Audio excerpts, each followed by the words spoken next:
நம்மள நெறைய பேர் கேட்ற கேள்வி இதுதான். எவ்வளவு சம்பாதிச்சாலும் பணம் நிக்க மாட்டேங்குது. வீட்ல நிம்மதியே இல்ல. மகாலட்சுமி எங்க வீட்ட விட்டு போயிட்டாளா? உண்மைதாங்க. நீங்களும் அதத்தானே கேட்க போறீங்க. அதுக்குத்தான் இந்த வீடியோ. உங்க வீட்ல மகாலட்சுமி நிரந்தரமா வாசம் செய்ய நம்ம என்ன செய்யணும்னு தெளிவா பார்க்க போறோம். இறைவழி தேடும் அன்பர்களே, மகாலட்சுமினா வெறும் பணம் மட்டும் இல்லைங்க. அது மகிழ்ச்சி, ஆரோக்கியம், நிம்மதி, செழிப்பு இது எல்லாமே சேர்ந்தது தான். ஒரு வீட்ல இந்த எல்லாமே இருந்தா அங்க மகாலட்சுமி நிரந்தரமா வாசம் செய்வாங்கன்னு அர்த்தம். சரி, அப்ப நம்ம வீட்ல மகாலட்சுமி நிலையா தங்க ரொம்ப பெரிய பூஜைகள், ஹோமங்கள் எல்லாம் செய்ய தேவையில்ல. நம்ம டெய்லி லைஃப்ல ரொம்ப எளிய வழியில செய்யக்கூடிய 7 அற்புதமான ரகசியங்கள தான் இன்னைக்கு நம்ம தெரிஞ்சுக்க போறோம். அதுக்கு முன்னாடி நம்ம சேனல இதுவரைக்கும் சப்ஸ்கிரைப் பண்ணலனா, உடனே சப்ஸ்கிரைப் பண்ணிக்கோங்க. வீடியோவ கடைசி வரைக்கும் முழுவதுமா பாருங்க. அப்பதான் உங்க மனசுல எழக்கூடிய சின்ன சின்ன கேள்விகளுக்கும், சந்தேகங்களுக்கும் விடை கிடைக்கும். சரி, மகாலட்சுமி வாசம் செய்யும் வீடு எப்படி இருக்கும்னு கேட்டீங்கன்னா, அங்க சந்தோஷம் இருக்கும், நிம்மதி இருக்கும், அன்பு பொங்கும். சரி, அப்படி நம்ம வீட்டையும் மாத்த ஒவ்வொரு ரகசியமா தெரிஞ்சுக்கலாம்.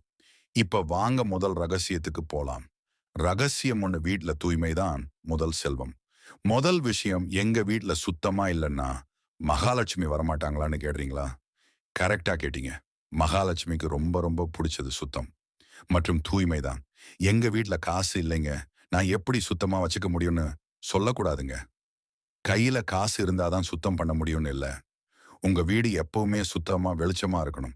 முக்கியமா பூஜை ரூம், சமையலறை, அப்புறம் பணம், நகை வைக்கிற பீரோ, அலமாரி எல்லாம் சுத்தமா இருக்கணும். ஒட்டடை தேவையில்லாத குப்பைகள் இதெல்லாம் அப்பப்ப எடுத்துருங்க.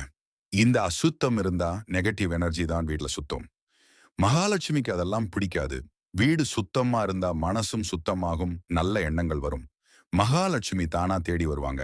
அழுக்கு அகன்றால் அஷ்ட ஐஸ்வர்யம் வரும். ரகசியம் 2, தலைவாசலில் மகாலட்சுமியை வரவேற்கும் கோலம். அடுத்து, வாசல் கதவு மட்டும் சுத்தமா இருந்தா போதுமான்னு கேடுறீங்க இல்லைங்க. நம்ம வீட்டு வாசல் தான் மகாலட்சுமி முதல்ல அடி எடுத்து வைக்கிற இடம். தினமும் காலையில எழுந்து வாசல் தெளிச்சு அழகான கோலம் போடுங்க. கோலம் போடும்போது கோடு கோடா போடாம பின்னல் கோலமா, அதாவது சிக்கு கோலமா, லூப்பிங் பேட்டர்ன்ஸ்ல கோலம் போடுங்க. அப்பதான் நல்ல சக்தி வெளியே போகாம உள்ள வரும். முக்கியமா நிலப்படியில மஞ்சள், குங்குமம் மறக்காம வச்சுக்கோங்க. அதிகாலை அப்புறம் மாலை வேளைகள்ல ஒரு அகல் விளக்கு ஏத்தி வச்சா உங்க வீடு எப்பவும் லட்சுமி கடாட்சத்தோட இருக்கும்.